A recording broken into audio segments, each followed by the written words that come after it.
بھی اس کا فضل ہے، وہ لے، یہ بھی اس کی آزمائش ہے. کبھی اللہ دے کر آزماتا ہے اور کبھی لے کے. اللہ تعالیٰ ارشاد فرماتا ہے جو ایمان والے ہیں اِلَّا الَّذِينَ صَبَرُوا وَعَمِلُوا الصَّالِحَاتِ، جنہوں نے صبر کیا اور اچھے کام کیے، اولئک لہم مغفرۃ واجر کبیر، ان کے لیے بخشش بھی ہے اور بہت بڑا اجر اور ثواب بھی ہے. اس لیے ہمیں چاہیے ہر حال میں ہم اللہ کی طرف رجوع کریں، اس کی رحمتوں سے سوال کریں.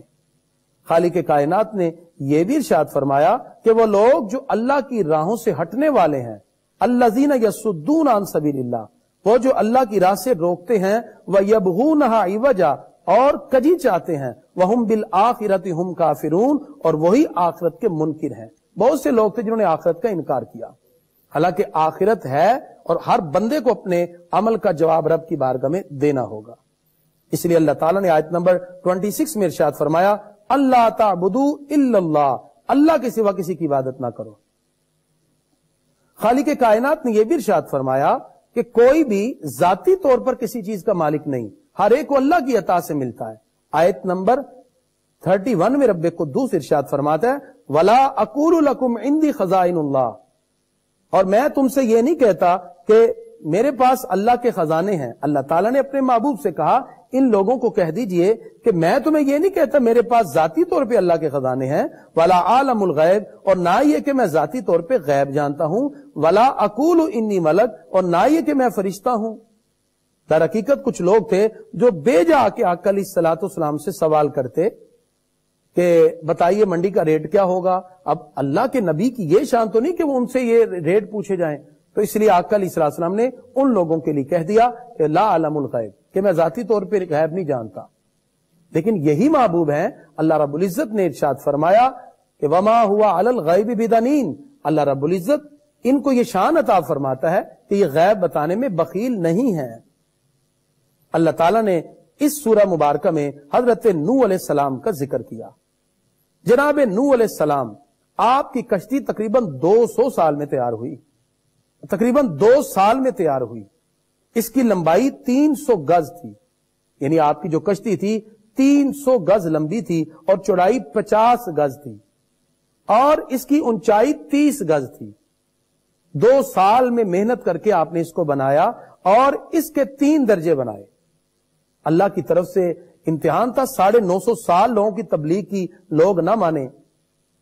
آپ نے سب سے نیچے والے طبقے میں کشتی کے سب سے نیچے والے جو وحشی درندے تھے ان کو سوار کیا، چیتا، شیر وغیرہ اس میں سوار کیے، اور جو آپ کے درمیانی والا طبقہ تھا اس میں آپ نے جتنے بھی جانور جن کا گوشت وغیرہ کھایا جاتا ہے چوپائے ان کو سوار کیا، جیسے گائے ہے، اس طرح بکریاں ہیں، بھیڑ ہے، ان کو آپ نے درمیان والے حصے میں سوار کیا.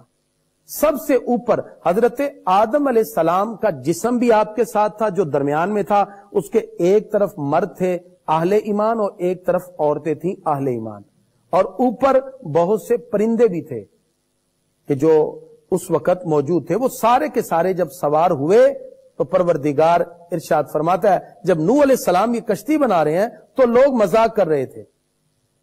اللہ تعالیٰ نے آیت نمبر 38 میں اس کا ذکر کیا کہ وہ لوگ مسخرہ بن کرتے، مذاق کرتے، استہزاء کرتے نعوذ باللہ اللہ کے نبی سے.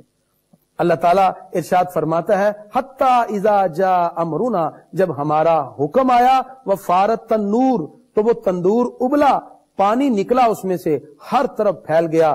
کشتی میں جو سوار تھے وہ بچے. آپ جب کہتے بسم اللہ مجرہا و مرساہا، اسی سے وہ کشتی چلتی اور رکتی. حضرت نوح علیہ السلام کا سگا بیٹا کنعان بھی آپ پر ایمان نہ لایا. جس وقت پانی بڑھا آپ نے اپنے بیٹے کو بلایا، چونکہ فطرتاً جبلتاً بیٹے سے باپ پیار کرتا ہے. بیٹے نے کہا ابا جی میں ابھی پہاڑ پہ چڑھ کے بچ جاؤں گا. اللہ تعالیٰ کا حکم تھا، آپ نے فرمایا آج کوئی نہیں بچ سکتا. یہاں تک کہ جب پانی کی موج نے بیٹے کو نیچے گرایا، پروردگار نے آیت نمبر 43 میں ذکر کیا وَحَالَ بَيْنَهُمَ الْمَوْجُ، جب باپ اور بیٹے کے درمیان موج پانی کی آ گئی، فَكَانَ مِنَ الْمُغْرَقِينَ، تو پھر وہ غرق کرنے والوں میں سے ہو گیا. لیکن باپ کی تو محبت تھی. اللہ تعالیٰ نے آیت نمبر 45 میں ذکر کیا وَنَادَى نُوحُ رَبَّهُ، نوح علیہ السلام نے اپنے رب کو پکارا ربی ان ابنی من اہلی، یا اللہ یہ میرا بیٹا میری اہل بیت ہے، میرا گھر والا ہے.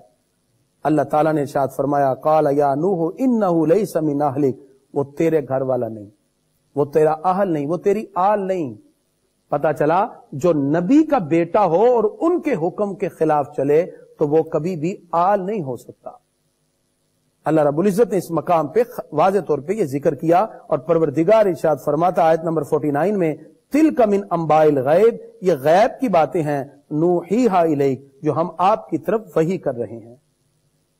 خالق کائنات نے جناب حضرت نوح علیہ السلام اور ان کی قوم کا ذکر کیا، جو پہلے بھی ہم نے تفصیل سے ذکر کیا اور آگے بھی آنے والا ہے۔ اللہ رب العزت نے اسی طرح حضرت صالح علیہ السلام کا ذکر کیا، جس کا پہلے بھی ذکر گزر چکا، جیسے عاد اولا اور عاد ثانی۔ عاد اولا کی طرف جناب حضرت ہود علیہ السلام، عاد ثانی کی طرف حضرت صالح علیہ السلام، اور ان کو اللہ تعالیٰ نے اونٹنی کا معجزہ عطا کیا، اور آپ نے کہا کہ اس اونٹنی کو کچھ نہ کہنا۔ آیت نمبر 65 میں اللہ نے ذکر کیا فَعَقَرُوهَا، ان لوگوں نے اس کی ٹانگیں کاٹ دی۔ فقالا، حضرت صالح علیہ السلام نے کہا تمتعوا فی دارکم، اپنے گھروں میں رہو 3 ایام، 3 دن کے بعد پھر دیکھیں اللہ کا کیسا عذاب آتا ہے۔ خالق کائنات نے ایک ہی چنگاڑ کے ساتھ ایک ہی آواز آئی، وہ سارے اپنے گھروں میں گھٹنوں کے بل پڑے تھے اور سب کے سب مر کے تباہ ہو برباد ہو گئے۔ اللہ تعالیٰ نے جناب حضرت ابراہیم علیہ السلام کا ذکر کیا۔ حضرت ابراہیم علیہ السلام بڑے مہمان نواز تھے۔ آیت نمبر 69 ہے، جس وقت فرشتے آئے انسانی شکل میں، آپ ان کے لیے ایک بچڑا تیار کر کے لائے، لیکن وہ نہیں کھا رہے۔ آپ ڈرنے لگے، انہوں نے کہا لا تخف انا ارسلنا الی قوم لوط، ہم قوم لوط کی طرف بھیجے گئے ہیں۔ اور اسی طرح ان کی بیوی وہیں کھڑی تھی اور وہ مسکرانے لگی۔ فبشرناہ باسحاق، اللہ فرماتا ہم نے حضرت اسحاق علیہ السلام کی ان کو خوشخبری عطا فرمائی، اور فرمایا یہ اللہ کا کرم ہے، اپنی رحمت سے جسے چاہے وہ اولاد کی نعمت عطا فرمائے، اگرچہ عمر کتنی ہی ہو جائے۔ اس کے بعد حضرت لوط علیہ السلام کی طرف وہ فرشتے آئے، اور وہ قوم بدکاری میں مبتلا تھی، جو حلال راستوں کو چھوڑ کر برائی کی طرف جاتے۔ اللہ رب العزت نے حکم دیا اے لوط آپ سب کے سب یہاں سے چلے جائیں۔ وہ قوم طرح طرح کی بدکاری میں مبتلا تھی۔ حضرت لوط علیہ السلام کے پاس جب یہ فرشتے خوبصورت جوانوں کی شکل میں آئے تو وہ قوم ان کی طرف بڑھنے لگے۔ لوط علیہ السلام نے ان کو اپنے کمرے میں بند کیا اور پھر رات کی رات یہاں سے چل پڑے۔ اللہ تعالیٰ نے جناب حضرت جبریل امین علیہ السلام کو حکم دیا، جب وہ لوگ لوط علیہ السلام کے گھر کا دروازہ توڑ کے داخل ہوئے تو حضرت جبریل امین علیہ السلام نے اپنا بازو مارا، وہ سارے اندھے ہو گئے اور آپ کو جادوگر کہہ کے بھاگنے لگے۔ اللہ تعالیٰ نے حکم دیا، جبریل امین علیہ السلام نے اپنا بازو وہ سارے شہر کے نیچے ڈالا۔ وہ 5 شہر تھے، جن میں سب سے بڑا سدوم تھا، جن کی تعداد لوگوں کی آبادی کی 4 لاکھ تھی، اور آپ وہ لے کر آسمان کی طرف اڑنے لگے اپنے بازو پر، پورے شہر کو رکھ کے۔ 5 شہر تھے اس میں۔ اللہ تعالیٰ نے حکم دیا اب اس کو زمین پہ گرا دیے۔ وہ سارے کے سارے زمین پہ گرے اور پتھروں کی بارش ہوئی، ساری قوم کو صفحہ ہستی سے مٹا دیا گیا۔ اللہ تعالیٰ نے حضرت شعیب علیہ السلام کا ذکر کیا مدین نے، اور وہ ان کی قوم بھی ناپ تول میں کمی کرتی تھی، پروردگار نے ان کو بھی اسی طرح عذاب میں مبتلا کیا۔ اللہ تعالیٰ قوم نوح، قوم ہود، قوم صالح اور قوم لوط کا ذکر کرتے ہوئے واضح طور پر ارشاد فرماتا ہے کہ انہوں نے جب انکار کیا، پروردگار نے ان کی قوموں کو تباہ و برباد کر دیا۔ ناظرین، یہ ساری کی ساری باتیں جو پہلے بھی گزر چکی، ان میں کچھ باتیں حضرت جناب موسیٰ علیہ السلام کی ہیں، جب فرعون کے پاس آئے اور فرعون نے ماننے سے انکار کیا۔ خالق کائنات نے اس مقام پر خاص طور پر ان پاکیزہ ہستیوں کا ذکر کیا اور ان کی قوموں کا ذکر کیا کہ جب وہ انکار کرنے والے تھے، اللہ تعالیٰ نے ان کو تباہ و برباد کیا۔ اس طرح سورہ ہود کی آیت نمبر 123 میں اللہ تعالیٰ ارشاد فرماتا ہے وَلِلَّهِ غَيْبُ السَّمَاوَاتِ وَالْأَرْضِ، اللہ ہی کا ہے آسمان اور زمین کی ساری چیزیں، وَإِلَيْهِ يُرْجَعُ الْأَمْرُ، اسی کی طرف سارے کے سارے امر ہوں گے، جتنے بھی امور ہیں اسی کی طرف لوٹنے والے ہیں۔ اللہ تعالیٰ ارشاد فرماتا ہے وَمَا رَبُّكَ بِغَافِلٍ عَمَّا تَعْمَلُونَ، اللہ تمہارے کاموں سے غافل نہیں ہے۔ اس طرح 12 پارہ کے 10 رکوع آیت نمبر 123 پر یہ سورہ ہود مکمل ہوئی۔ سورہ یوسف، اس کی 111 آیات ہیں۔ یہ مکی سورہ ہے اور اس میں اللہ رب العزت نے حضرت یوسف علیہ السلام کا ذکر کیا. اس کا شان نزول، علماء یہود نے اشراف عرب سے کہا کہ تم اپنے نبی سے ذرا دریافت تو کرو اولاد حضرت یعقوب ملک شام سے مصر میں کس طرح پہنچی، کیونکہ حضرت یعقوب علیہ السلام کی اولاد تو ملک شام تھی، تو یہ ملک شام سے مصر میں کیسے آئے اور وہاں جا کر کیسے آباد ہوئے؟ تو اللہ تعالیٰ نے یہ سورت نازل کر کے بتایا کہ کیسے ملک شام سے یہ مصر کی طرف آئے.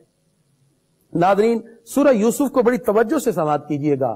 اس میں اللہ کے پیارے نبی جناب یوسف علیہ السلام کا بڑا خوبصورت ذکر ہے.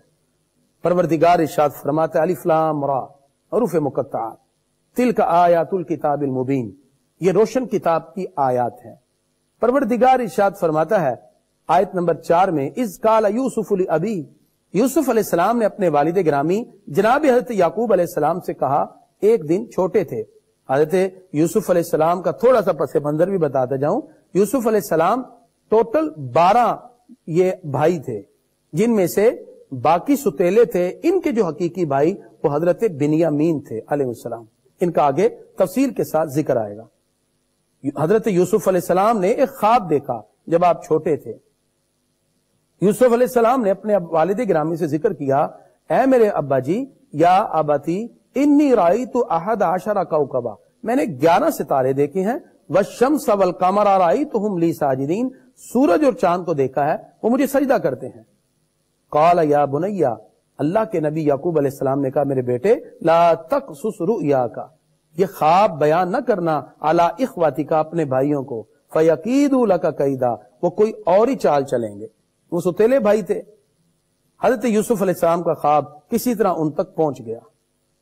اللہ رب العزت نے قرآن مجید میں ارشاد فرمایا کہ حضرت یعقوب علیہ السلام کے پاس حضرت یوسف علیہ السلام کے بھائی آئے اور حضرت یعقوب علیہ السلام سے کہتے ہیں کہ ہم روزانہ صبح جاتے ہیں، کبھی چھوٹے یوسف کو بھی ہمارے ساتھ بھیجا کریں.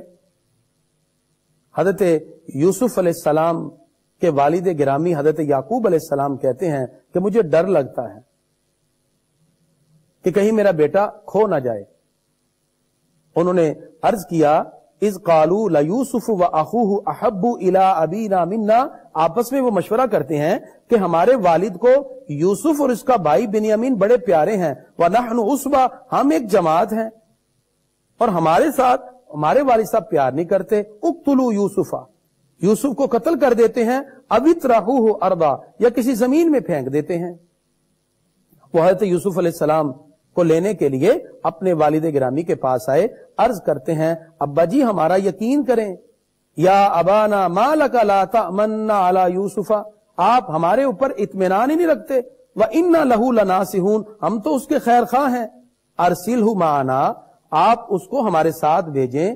غداً یرتع ویلعب، وہ میوے کھائے کھیلے. وَإِنَّا لَهُ لَحَافِظُونَ، ہم اس کے نگہبان ہیں. حضرت یوسف علیہ السلام کے والد نے کہا مجھے ڈر ہے کہیں اسے بھیڑیا نہ کھا لے. یہ اللہ کے نبی تھے، جانتے تھے. انہوں نے کہا لئن آکلہ الذئب، اگر اس کو بھیڑیا کھائے. ونحن عصبہ، ہم بھی تو ایک جماعت ہیں، ہم بھی تو 10 کے 10 ہیں، کیسے اس کو کوئی کھا سکتا ہے. بہرحال انہوں نے اپنے والد کو منا لیا. جس وقت وہ باہر لے کے گئے، یوسف علیہ السلام کو بڑے پیار سے اٹھایا، باہر جا کے ان کو زمین پہ دے مارا. اور جناب حضرت یوسف علیہ السلام جو تھے ان کے گلے میں ان کے والد گرامی نے ایک تعویذ ڈال رکھا تھا. وہ حضرت ابراہیم علیہ السلام کی قمیض، جب آپ آتش نمرود میں گئے، وہ قمیض جو آپ کے بدن پر تھی وہ چلتی ہوئی حضرت ابراہیم علیہ السلام کے بیٹے اسحاق علیہ السلام کے بیٹے یعقوب علیہ السلام کے پاس تھی. انہوں نے اس قمیض کا ایک حصہ لپیٹ کر تعویذ بنا کے گلے میں ڈالا ہوا تھا. حضرت جناب یوسف علیہ السلام کے بھائی ان کو باہر لے کے گئے. انہوں نے کہا کہ اس کو قتل کر دیتے ہیں. ایک نے کہا نہیں قتل نہیں کرتے، ہم اس کو کنویں میں پھینک دیتے ہیں، آگے جو بھی ہو. حضرت یوسف علیہ السلام کے بھائی جو تھے انہوں نے ایسی کیا، یوسف کو پہلے رسی سے باندھا اور اس کو کنویں میں لٹکایا. جناب حضرت یوسف علیہ السلام جب کنویں میں لٹکائے گئے، اللہ تعالیٰ نے جبریل امین علیہ السلام کو حکم دیا کہ میرے پیارے یوسف کو پانی سے پہنچنے سے پہلے پانی تک پہنچنے سے پہلے اپنے پر بچھا دیجیے. جناب حضرت یوسف علیہ السلام کو جیسی لٹکا کے رسی کاٹی تو نیچے سے جبریل امین علیہ السلام نے آ کے ان کو تھام لیا، اور وہ تعویذ، وہ کپڑا جو حضرت ابراہیم علیہ السلام کا ان کے قریب تھا، وہ ان کے گلے میں ڈال دیا اور ان کو کنویں کی ہی ایک منڈیر پہ بٹھا دیا۔ بھائیوں نے سمجھا کہ ہم نے کنویں میں پھینک دیا، وہ مر گئے ہوں گے، اور اس کے بعد رات کو روتے ہوئے آئے اور حضرت یوسف علیہ السلام کے کپڑے اتار کے لائے، اتار کے اور ان کو کنویں میں پھینکا، اور وہ کپڑا جو تھا اس پہ خون لگا دیا۔ روتے ہوئے آئے اور کہنے لگے کہ یوسف کو بھیڑیے نے کھا لیا۔ وَجَاءُوا أَبَاهُمْ عِشَاءً يَبْكُونَ، آیت نمبر 16، رات کو روتے ہوئے آئے اور کہنے لگے یا ابانا انا ذهبنا نستبق وترکنا یوسف عند متاعنا، ہم آگے کھیلتے کھیلتے چلے گئے اور ہم نے سامان کے پاس یوسف کو چھوڑا، فاکلہ الذئب، بھیڑیا کھا گیا۔ وجاءوا علی قمیصہ بدم کذب، جھوٹا خون لگا کے لائے۔ حضرت جناب یعقوب علیہ السلام نے دیکھ کے کہا بھیڑیا تو بڑا سمجھدار لگتا ہے، یوسف کو نکال کے کھا گیا، کپڑا کہیں سے بھی نہیں پھٹا۔ وہ کپڑا پھاڑنا بھول گئے، لیکن وہ رونے لگے اور ہیلے بہانے بلانے لگے۔ جناب یعقوب علیہ السلام نے کہا فصبر جمیل، میرے لیے صبر اچھا ہے، واللہ المستعان علی ما تصفون، میں اسی سے مدد چاہتا ہوں جو تم بات کر رہے ہو۔ اگلے دن ایک قافلہ وہاں سے گزرا، وہ قافلہ شام سے مصر کی طرف جا رہا تھا۔ انہوں نے پانی کے لیے ڈول ڈالا، یوسف علیہ السلام ابھی ننھے بچے تھے، اس ڈول کو پکڑ لیا۔ جب انہوں نے اوپر کھینچا تو حضرت یوسف علیہ السلام کی خوبصورتی کی کیا ہی بات تھی، وہ پکار اٹھے یا بشرا ھذا غلام، اتنا پیارا لڑکا، وَأَسَرُّوهُ بِدَا، اور اپنی پونجی میں اس کو لپیٹ لیا۔ اتنی دیر میں اس کے بھائی پھر آ گئے، یوسف علیہ السلام کے بھائیوں نے دیکھا کہ یوسف تو پھر باہر آ گئے۔ انہوں نے کہا کہ ہمارا بھاگا ہوا غلام ہے، ہم تھوڑے پیسے میں آپ کو بیچتے ہیں۔ وَشَرَوْهُ بِثَمَنٍ بَخْسٍ دَرَاهِمَ مَعْدُودَةٍ، اللہ فرماتا ہے انہوں نے گھٹیا دام تھوڑے سے پیسوں میں بیچ دیا۔ وَكَانُوا فِيهِ مِنَ الزَّاهِدِينَ، انہیں کوئی رغبت ہی نہ تھی۔ یہ آیت نمبر 20 میں اللہ تعالی نے ذکر کیا۔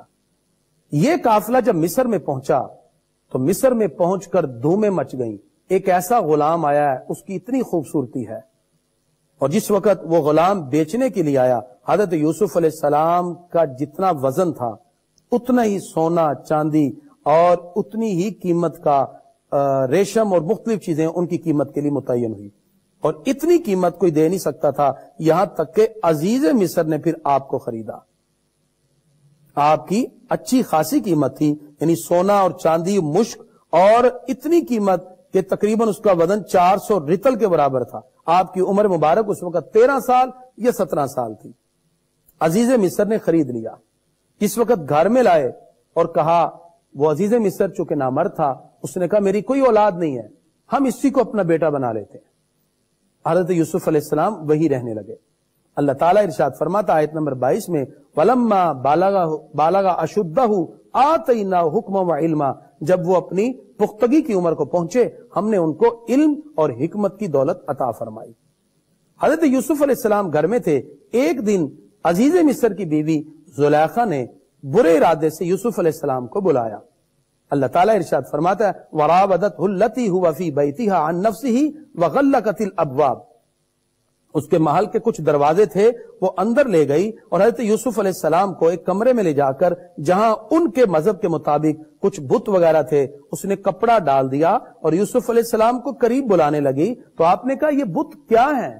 کہا یہ ہمارے خدا ہیں، اس لیے میں نے کپڑے سے اس کو ڈھانک دیا۔ فرمایا تمہارا خدا ہے جو کپڑے سے ڈھانک لیا جاتا ہے، میرا رب تو 70 پردوں میں بھی مجھے دیکھتا ہے۔ اور آپ اتنی مضبوطی کے ساتھ یہ جملہ کہتے ہیں اور کہتے ہی آپ دوڑ پڑے اور قال معاذ اللہ انہ ربی احسن مثواہ، اور کہا وہ میرا رب ہے، میری اچھی پرورش کرنے والا۔ اور آپ نے عزیز مصر کی طرف بھی اشارہ کیا کہ اس نے میری تربیت کی، میں کس طرح اس برائی کی طرف جا سکتا ہوں۔ یہ کہتے ہی آپ دوڑے اور آپ کے ایک ایک اشارے سے دروازے کے قفل کھلتے گئے، یہاں تک کہ آخری دروازہ جب کھلا تو پیچھے سے زلیخا نے آپ کا کپڑا قمیض پکڑی، وَاسْتَبَقَ الْبَابَ وَقَدَّتْ قَمِيصَهُ مِنْ دُبُرٍ، جب آپ دروازے سے نکلے تو پیچھے سے قمیض کا کپڑا پھٹ گیا۔ وَأَلْفَيَا سَيِّدَهَا لَدَى الْبَابِ، جب آپ باہر نکلے تو سامنے عزیز مصر تھا، جس کو دیکھ کے فوراً زلیخا نے کہا کہ اس نے بری نیت کے ساتھ میری طرف آنے کا ارادہ کیا۔ حضرت یوسف علیہ السلام فوراً پکار اٹھے کہ میں اللہ کی پناہ مانگتا ہوں، کیسے میں اس برائی کی طرف جا سکتا ہوں۔ گھر میں ایک بچہ تھا جو اس عزیز مصر کے ماموں کا بچہ تھا، جس کی عمر 4 مہینے تھی۔ زلیخا کے ماموں کا لڑکا تھا جو کہ 4 ماہ کا تھا۔ آپ نے کہا اس بچے سے پوچھ لیں۔ اب بچہ پنگوڑے میں ہے، 4 ماہ کا ہے، جب آپ نے کہا اس سے پوچھ لیں تو وہ بچے کو اللہ نے قوت گویائی عطا کی۔ وہ بچہ بولا کہ قمیض دیکھی جائے، ان کانا قمیضہ قد من قبل، قمیض آگے سے بڑی ہے، فصدقت، تو زلیخا سچی ہے، وہو من الکاذبین، اور انہوں نے غلط کہا، وَإِن كَانَ قَمِيصُهُ قُدَّ مِن دُبُرٍ، اور اگر قمیض جو ہے وہ پیچھے سے چاک ہے، فَكَذَبَتْ، تو یہ جھوٹی ہے، وَهُوَ مِنَ الصَّادِقِينَ، اور یہ سچے ہیں۔ فَلَمَّا رَآ قَمِيصَهُ، جب قمیض کو دیکھا، قُدَّ مِن دُبُرٍ، تو پیچھے سے پٹی تھی، آپ نے فرمایا دیکھو یہ بچہ بھی میری سچائی کو بیان کر رہا ہے۔ یہ بات مشہور ہو گئی۔ حضرت یوسف علیہ السلام کی خوبصورتی، جس وقت عزیز مصر کی بیوی زلیخا کو بہت سی عورتوں نے کہا کہ تم نے یہ کیا کیا، تو انہوں نے کہا تمہیں پتہ ہی نہیں کہ یوسف کی خوبصورتی کیا ہے۔ انہوں نے تمام لوگوں کو کھانے پہ بلایا، ساری عورتیں زلیخا نے کھانے پہ بلائیں، دسترخوان بچھایا، پھل چن دیے۔ جب سب کو کہا کہ پھل کھاؤ، سب نے پھل اٹھائے، چھری لی، جیسے چھری ہاتھ میں پکڑی، آپ نے کہا یوسف کو آ جاؤ۔ جیسے یوسف علیہ السلام آئے، اللہ رب العزت ارشاد فرماتا ہے فَلَمَّا رَأَيْنَهُ أَكْبَرْنَهُ، جب انہوں نے یوسف کو دیکھا تو بڑائیاں، بڑی بڑی عظمتیں ذکر کرنے لگے، بڑائیاں بولنے لگے، وَقَطَّعْنَ أَيْدِيَهُنَّ، اور انہوں نے اپنے ہاتھ کاٹ لیے، وَقُلْنَا حَاشَ لِلَّهِ مَا هَذَا بَشَرًا، وہ کہنے لگے یہ بشر انسان نہیں ہے، إِنْ هَذَا إِلَّا مَلَكٌ كَرِيمٌ، یہ تو کوئی معزز فرشتہ ہے۔ اس نے یوسف پہ کٹی مصر میں انگشت زنا، سر کٹاتے ہیں تیرے نام پہ مردان عرب۔ حضرت یوسف علیہ السلام کی یہ خوبصورتی تھی۔ جس وقت یہ حال دیکھا تو پھر زلیخا نے کہا کہ تم مجھے ملامت کرتے ہو، دیکھو تمہارے ہاتھ کٹ چکے ہیں، اور چھریاں ان کے ہاتھوں پر چل چکی تھی۔ حضرت یوسف علیہ السلام نے رب کی بارگاہ میں دعا کی، یا اللہ مجھے اس سے بچا، اور اس سے بہتر ہے کہ مجھے قید خانے میں بھیج دے۔ عزیز مصر نے پھر آپ کو قید خانے میں بھیج دیا۔ آپ قید خانے میں تھے، اور وہاں قید کے اندر آپ نے کافی عرصہ ٹائم گزارا، اور جیل کے اندر رہے، اور آپ وہاں بہت سے لوگوں کے ساتھ دوستی کر لیتے ہیں۔ ان میں سے ایک مصر کے بادشاہ اعظم ولید بن نروان املیکی کا محتمم مطبخ تھا، وہ بھی آپ کا دوست بن گیا، اور دوسرا ان کا ساقی تھا، اور یہ سب کے سب آپ کے دوستوں میں شامل ہو گئے۔ ایک دن جیل میں بیٹھے ہوئے بات ہو رہی تھی، ان دونوں نے کہا یوسف کو کہ سنا ہے تم خواب کی تعبیر بتاتے ہو، ہمارے خواب کی بھی تعبیر بتاؤ۔ پوچھا ہاں کیا ہے؟ کہا ہم نے خواب میں دیکھا ہے۔ ایک نے کہا میں نے دیکھا کہ میں شراب نچوڑ رہا ہوں، ایک نے کہا میں نے دیکھا میرے سر پہ روٹیاں ہیں اور پرندے اس کو اٹھا کے کھا رہے ہیں، بتاؤ تو صحیح۔ آپ نے کہا چلیں کھانا کھا لیتے ہیں، اس کے بعد بتاتا ہوں۔ کھانے کے بعد وہ دونوں آ گئے۔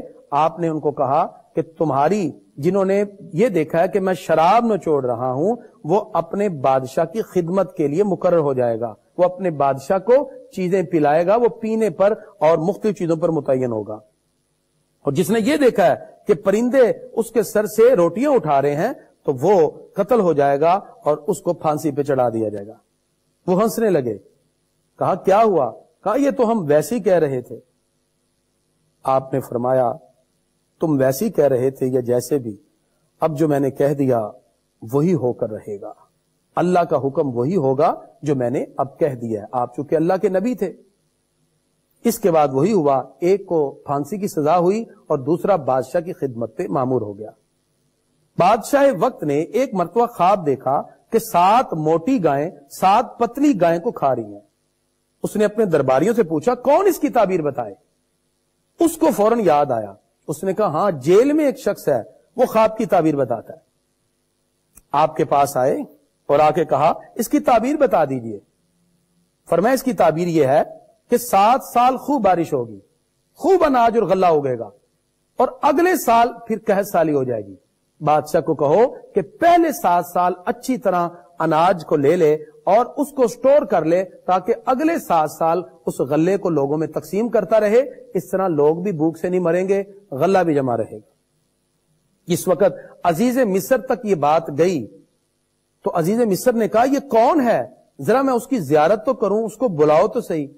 جس وقت آپ کو بلانے کے لیے آئے تو آپ نے کہا جا کے عزیز مصر سے پوچھو ما بال النسوۃ اللاتی قطعن ایدیہن، ذرا ان عورتوں کا حال تو بتاؤ جنہوں نے اپنے ہاتھ کاٹے. عزیز مصر سمجھ گئے کہ وہی یوسف ہیں جن کو میں نے جیل میں ڈالا. آپ نے فوراً ساری عورتوں کو بلایا اور زلیخا کو کہا سچ بتاؤ بات کیا ہے. زلیخا نے اپنے جرم کا اعتراف کیا. تو پھر جب اعتراف کیا تو عزیز مصر کے دل میں آپ کی بہت عزت پیدا ہوئی کہ بغیر کسی جرم کے اتنے عرصے سے وہ صبر کے ساتھ جیل کے اندر ہیں اور پھر بھی انہوں نے کسی قسم کا کوئی اظہار نہ کیا. یہ تواضع، یہ انکساری عزیز مصر کے دل میں آپ کی جگہ بنا دیتی ہے. آپ نے پھر سامان بھیجا اور سواری بھیجی، نفیس لباس بھیجا اور یوسف علیہ السلام کو تعظیم سے جیل میں لانے کا کہا.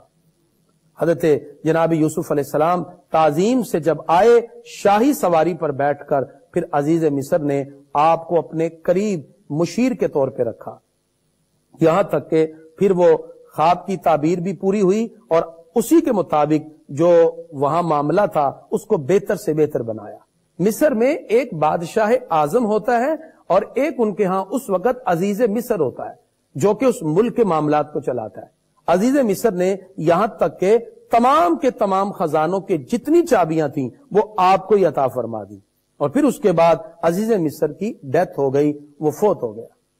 اور پھر اس کے بعد خود آپ نے طلب نہ کیا، بادشاہ مصر نے آپ کو یہ عہدہ عطا کیا اور آپ کو تخت پہ بٹھایا اور پھر حضرت زلیخا کے ساتھ حضرت یوسف علیہ السلام کا نکاح بھی کروایا. پھر حضرت یوسف علیہ السلام کی وہ زوجہ بنی اور حضرت زلیخا سے آپ کے 2 بیٹے بھی پیدا ہوئے. اس طرح حضرت جناب یوسف علیہ السلام جو تھے وہ مصر کے بادشاہ بنے اور خالق کائنات نے ان کو یہ عظمتیں عطا کی. ناظرین، جس وقت آپ اس منصب پہ فائز ہوئے وہی ہوا 7 سال غلہ اکٹھا کیا. اگلے 7 سال جب آپ لوگوں کو غلہ دے رہے تھے، ایک دن حضرت یعقوب علیہ السلام نے ملک شام میں بیٹھے ہوئے اپنے بیٹوں سے کہا سنا ہے کہ مصر کا بادشاہ بڑا نرم دل ہے، جاؤ تم بھی غلہ لے کے آؤ. آپ نے چھوٹے بیٹے بنیامین کو پاس رکھا، باقی 10 کو بھیجا. حضرت جناب یوسف علیہ السلام ایک دن غلہ دے رہے تھے کہ 10 کے 10 بھائی داخل ہوئے. یوسف علیہ السلام پہچان گئے کہ یہ میرے بھائی ہیں، لیکن وہ اس شاہانہ انداز میں کھڑے ہوئے کر و فر کے ساتھ بادشاہ مصر کو، عزیز مصر کو نہ پہچان سکے کہ یہ ہمارا بھائی یوسف ہے. آپ نے ان کو غلہ دیا اور ان سے پوچھا کہ تم کتنے بھائی ہو؟ انہوں نے بتایا تو کہا جب اگلی مرتبہ ہو تو اپنے چھوٹے بھائی کو بھی لے کے آنا. حضرت یوسف علیہ السلام نے اپنے چھوٹے بھائی بنیامین علیہ السلام سے ملنا چاہا اور ان کو کہا کہ ان کو لے کے آنا. وہ غلہ لے کے آ گئے اور پھر انہوں نے اپنے والد گرامی سے عرض کیا ابا جی ہمیں بادشاہ مصر نے کہا ہے، عزیز مصر نے کہا ہے اگلی مرتبہ غلہ جب دوں گا جب چھوٹے بھائی کو لاؤ گے. آپ نے کہا میرا ایک بیٹا یوسف بھی تم نے کھو دیا، کہیں بنیامین نہ کھو دینا. کہا نہیں ہم نہیں کھوئیں گے، ہمیں تو بادشاہ نے کہا ہے، عزیز مصر نے کہا ہے.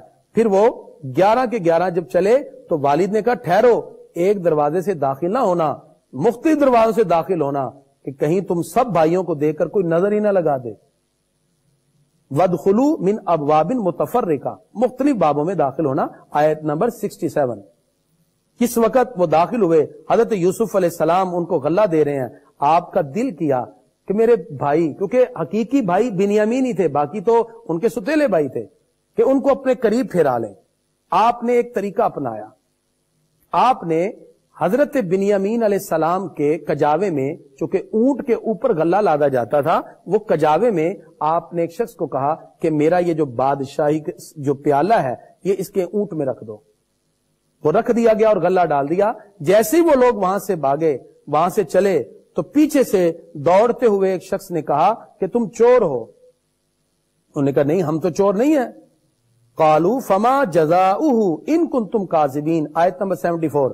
کہا اگر تم چور ہو تو کیا تمہاری سزا ہوگی؟ انہوں نے کہا جس کے پاس سے چوری کا سامان نکلے آپ اس کو قید کر لیں۔ اب تلاشی شروع ہو گئی، ایک ایک کا کجاوا ڈھونڈا گیا تو حضرت بنیامین علیہ السلام کے کجاوے کو جب الٹا تو بادشاہ کا قیمتی پیالہ اس میں نکل آیا۔ وہ سارے بھائی ملامت کرنے لگے۔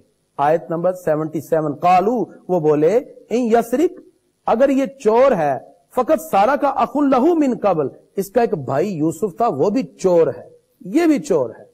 یوسف علیہ السلام اندر ہی اندر مسکرا رہے تھے کہ جس کو یہ چور کہہ رہے ہیں وہ ان کے سامنے ہی کھڑا ہے۔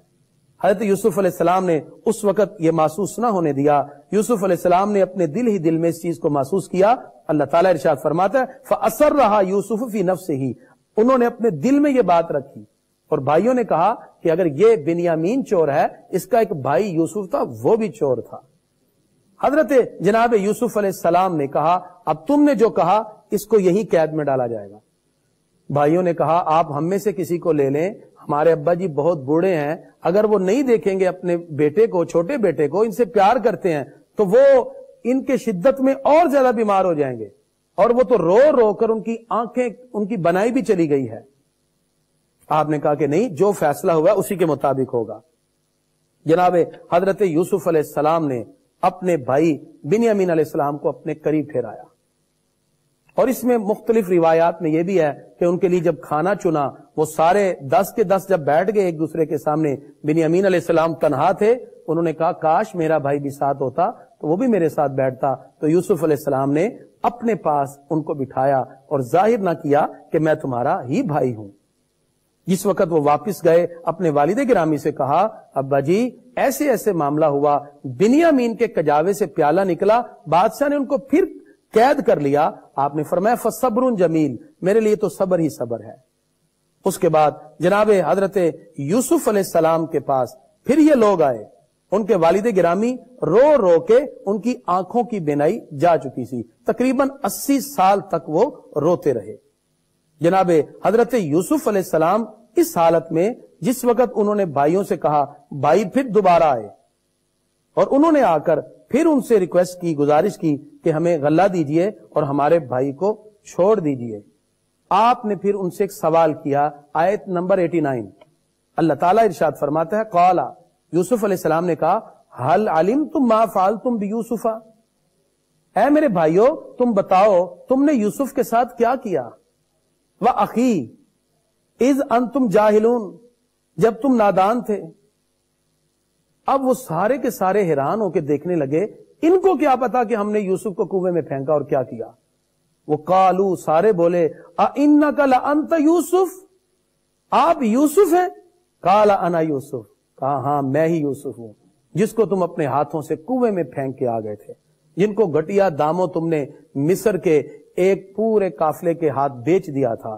وَهَذَا أَخِي، اور یہ میرا بھائی بنیامین ہے۔ قد من اللہ علینا، اللہ نے مجھ پر یہ احسان کیا کہ رب قدوس نے شام سے مجھے مصر اور پھر آج مصر کا بادشاہ اور عزیز مصر بنا دیا۔ آپ نے فوراً قمیض اتاری اور کہا جاؤ میرے والد گرامی کے اوپر یہ قمیض ڈالنا، جب قمیض ڈالو گے تو ان کی بینائی پھر لوٹ کے آ جائے گی۔ جیسے ہی اب یہ سوٹ، یہ کپڑا لے کر ان کے بھائی جدا ہوئے، وہاں سے ملک شام سے ان کے والد گرامی نے کہا انی لاجد ریح یوسف، ہم یوسف کی خوشبو پا رہے ہیں۔ انی لاجد ریح یوسف، ہم یوسف علیہ السلام کی خوشبو پا رہے ہیں۔ ان کے بچوں نے کہا آپ کو کیا ہو گیا؟ جو ان کے پوتے وہاں بیٹھے تھے کہ آپ کو کیا ہو گیا؟ یوسف تو کب کے فوت ہو چکے ہیں۔ انہوں نے کہا نہیں، مجھے ان کی خوشبو آ رہی ہے۔ پھر حضرت یوسف علیہ السلام آپ نے اپنے والد گرامی کو احترام سے بلایا۔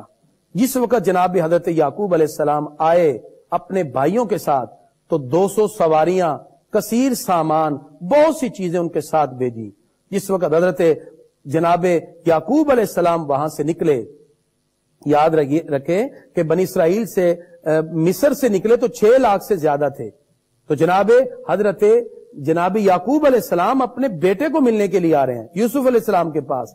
بادشاہ اعظم کو اپنے والد ماجد کے آنے کی خبر دی، ایک بہت بڑا لشکر لے کر جناب یوسف علیہ السلام اپنے والد کا استقبال کرنے کے لیے آئے۔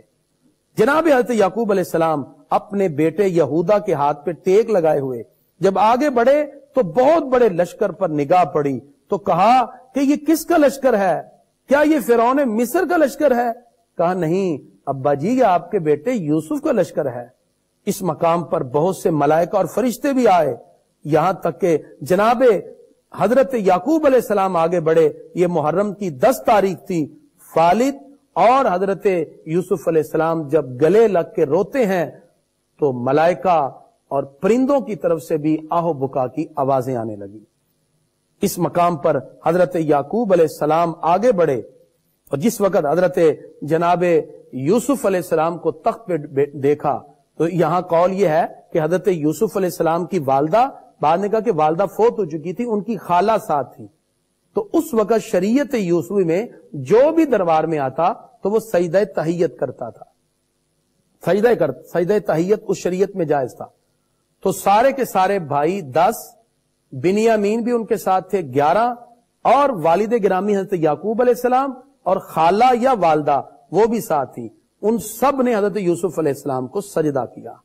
اللہ تعالیٰ آیت نمبر 100 میں ارشاد فرماتا ہے وَرَفَعَ أَبَوَيْهِ عَلَى الْعَرْشِ، انہوں نے اپنے ماں باپ کو تخت پہ بٹھایا، وَخَرُّوا لَهُ سُجَّدًا، وہ سارے سجدے میں گرے۔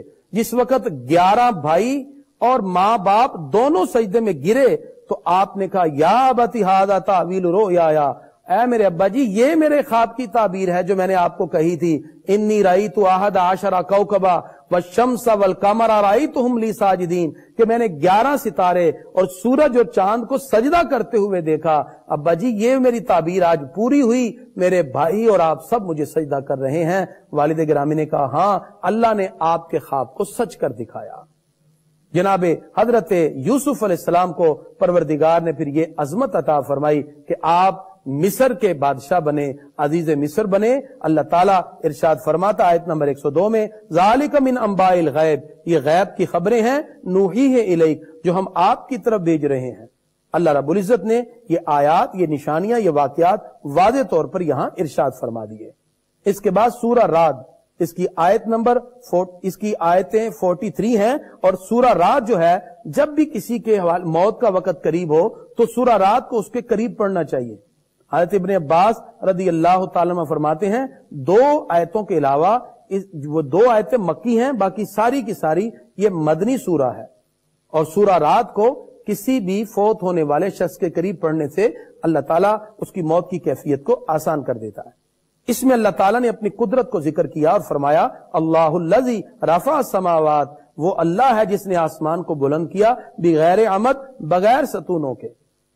اللہ تعالیٰ نے اپنی قدرتوں کا ذکر کیا، زمین کی وسعتوں کا ذکر کیا، اور خالق کائنات اپنی نعمتوں کو ذکر کرتے ہوئے واضح طور پہ ارشاد فرماتا ہے اے لوگو اللہ اس کے رسول کی ان عظمتوں کو دل سے مانو، والذی یریکم البرق، وہی اللہ ہے جس نے تمہارے ڈر کو، امید کو اور ہر چیز کو پروردگار نے پیدا کیا، اور وہی ہے جو بدلیوں میں بارش کو برساتا ہے، اسی کی تعریف ہے، اسی کی ساری خوبیاں ہیں، اور ہمیں چاہیے رب قدوس کی بارگاہ میں ہی ہم جبین نیاز کو جھکائیں۔ اس کی آیت نمبر 15 آیت سجدہ ہے، اور آیت سجدہ جب بھی پڑھا جائے فوراً اللہ کی بارگاہ میں سجدہ کیا جائے۔ اللہ تعالیٰ ارشاد فرماتا ہے قل هل يستوي الاعمى والبصير، کیا اندھا اور آنکھ والا برابر ہو سکتے ہیں؟ یقیناً نہیں ہو سکتے۔ پروردگار نے اس کا بھی ذکر کیا۔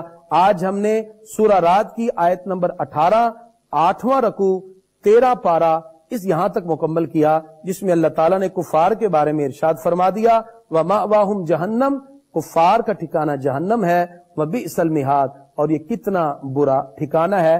اس طرح آج 13 پارہ نصف تک مکمل ہوا، سورہ رعد کے 8 رکوع اور 18 آیت تک۔